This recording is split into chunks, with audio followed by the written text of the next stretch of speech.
আসসালামু আলাইকুম। লোভী শিয়াল ও ঢোল। একটি শিয়াল শিকারের খুঁজে ফিরছিল। পথে একটি মোরগকে কিছু খুঁটে খেতে দেখতে পেল।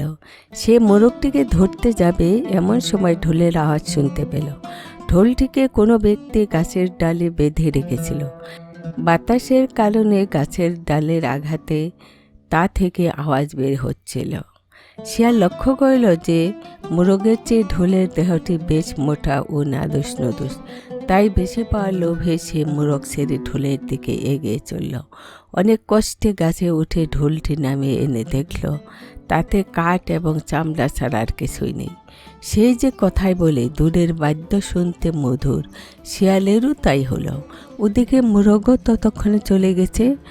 সুতরাং আক্ষেপ করা ছাড়া শিয়ালের ভাগ্যে আর কিছুই জুটল না। শিক্ষা: লোভে পাপ, পাপে মৃত্যু। আসসালামু আলাইকুম।